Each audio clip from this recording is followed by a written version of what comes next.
Vamos a continuar con la segunda parte de lo que es las medidas antropométricas. Estaba hablando de que es importante la diapositiva anterior de tener en cuenta el miembro amputado y restarle del peso total para poder tener el peso exacto del paciente.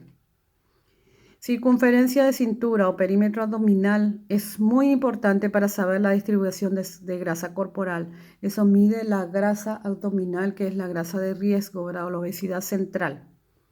Por lo general se le mide al paciente de pie en lo posible, al final de la expiración normal, en el punto medio entre las crestas ilíacas y el reborde costal. Por eso se necesita una cinta métrica que no sea, que sea inextensible, ¿verdad? Y que sea flexible.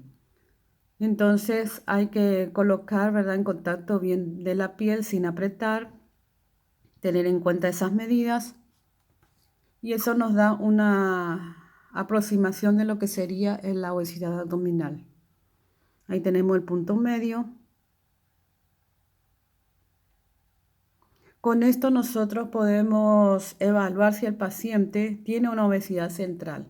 El síndrome metabólico es algo muy frecuente que ustedes deben manejar, de que el paciente con una obesidad central, niveles altos de triglicéridos, una presión mayor a 130/80, niveles de colesterol HDL bajo, menos de 45 en mujeres, menos de 40 en hombres, y una resistencia a la insulina que se da por una glicemia elevada, mayor de 100, entonces podemos decir que el paciente tiene un síndrome metabólico. Entonces es importante medir también el índice de cintura y cadera. Hay un cociente que nos da, ¿verdad? Y podemos decir que el paciente puede tener obesidad abdominal. Ahí tenemos un gráfico donde nos muestra la circunferencia abdominal normal tanto en mujeres como en hombres. Nosotros estaríamos en la parte de abajo, que es Sudamérica. La Federación Internacional de Diabetes clasifica a los hombres con mayor o igual a 90 centímetros, ya es anormal, y a mujeres hasta 80 centímetros. Ahí tenemos la obesidad tanto de manzana como de pera. La más riesgosa es la obesidad de manzana, que sería la obesidad central. Ahí tenemos el riesgo relativo de presentar comorbilidades de acuerdo al exceso de tejido adiposo. La evaluación funcional también es muy importante, evaluar la evaluación funcional. Que esto indica el grado o la capacidad para poder realizar las actividades cotidianas, sobre todo en ancianos, en pacientes que tienen sarcopenia a consecuencia de alguna enfermedad o alguna patología tipo oncológica. Entonces, esto puede disminuir su tolerancia al ejercicio. Entonces se hace un examen físico y se ve si hay una alteración general, ¿verdad? Incluso para la masticación, la deglución, si hay alteraciones óseas, si hay alteración a nivel de piel. Y se hace con este dinamómetro manual, que puede ser de diferentes clases. Es la fuerza del agarre de la mano. Esto indica si hay una reserva muscular de acuerdo al parámetro. La evaluación global subjetiva del estado nutricional es una prueba que da muy buenos resultados, es de bajo costo, prácticamente se necesita tener una hojita nomás de la evaluación y estar al lado del paciente y observar al paciente. Fue desarrollada por Desky en el año 1987 y es sencillo, es fácil, se puede evaluar con la historia clínica y nos da por lo menos una orientación de cómo está el paciente, si tiene un factor de riesgo o si tiene un riesgo elevado de desnutrición o hiponutrición o está hipernutrido. Ahí, historia clínica, datos dietarios, el examen físico.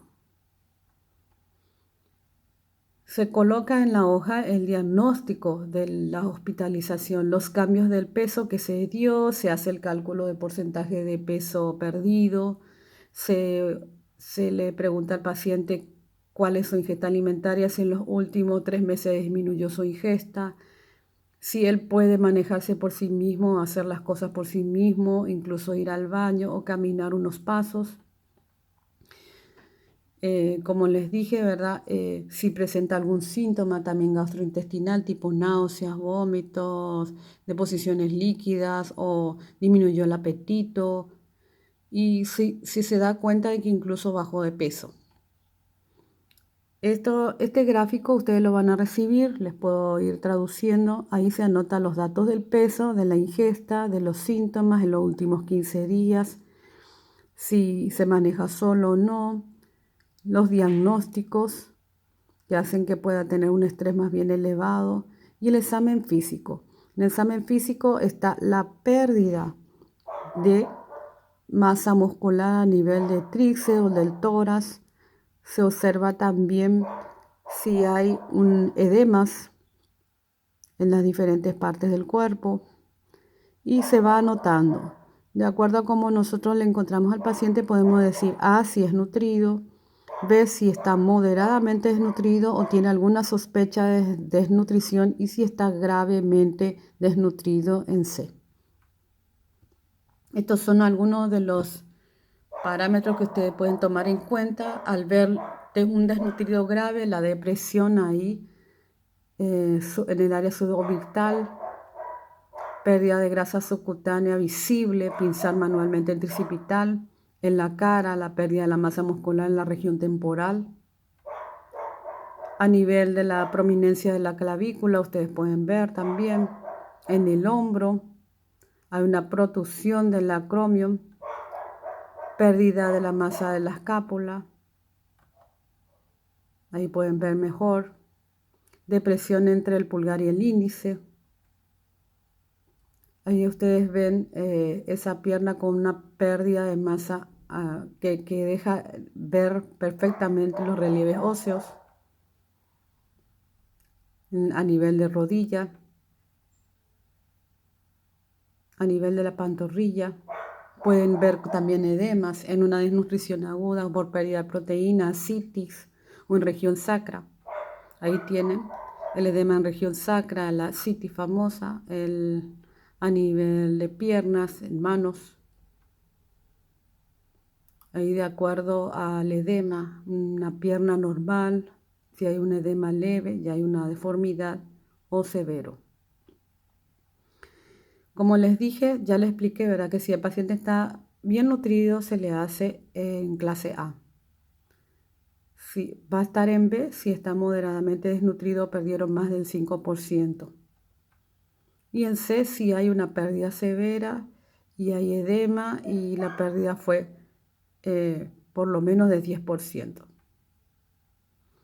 Como les dije, es práctico, es barato, tiene una alta sensibilidad y nos ayuda a tener idea de cómo está ese paciente al ingreso.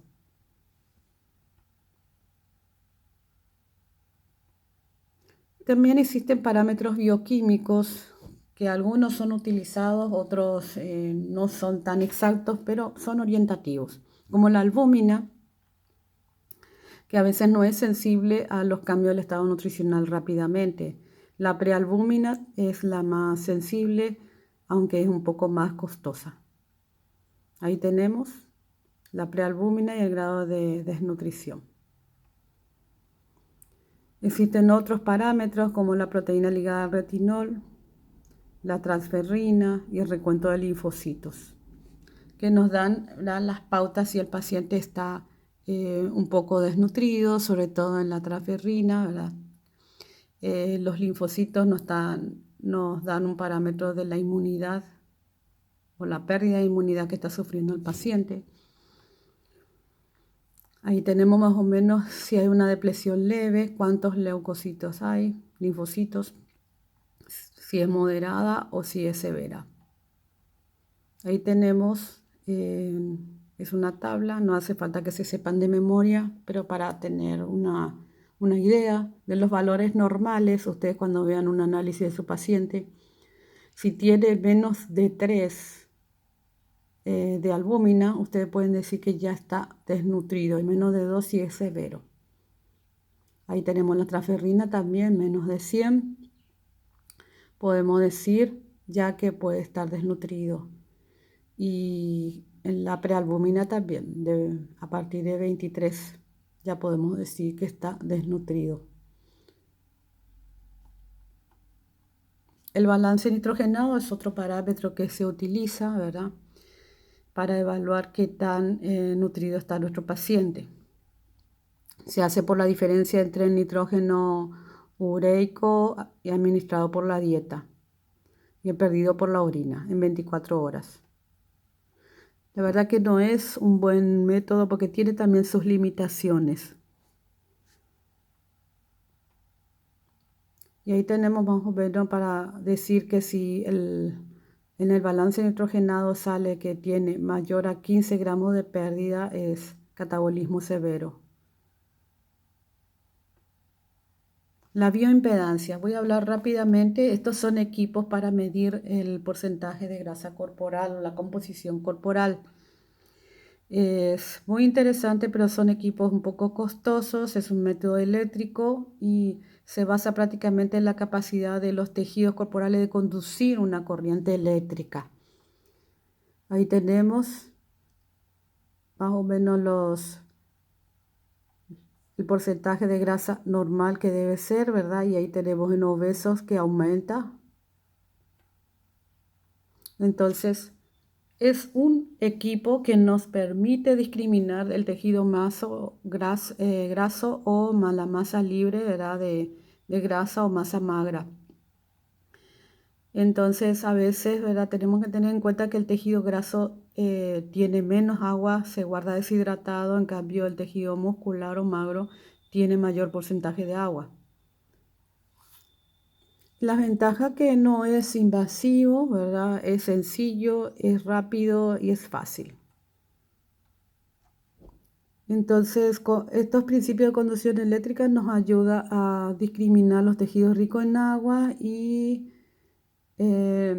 nos permiten ver el porcentaje de masa magra, que es el buen conductor, ¿verdad? Existen muchos equipos, algunos que son de balanza. Este es un equipo que se coloca unos electrodos.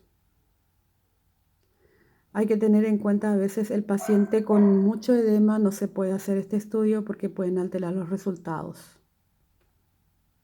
Y tenemos el método menos exacto sería o aproximativo sería el de manos.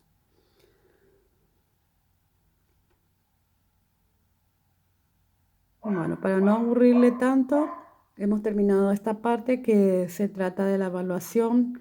Tengan en cuenta que es importante saber por lo menos estos métodos, aunque no contemos con todos, porque ustedes van a tener que evaluar al paciente si el paciente es apto para que ustedes les puedan realizar un tratamiento. No se asusten de los exámenes. Fuerza, chicos.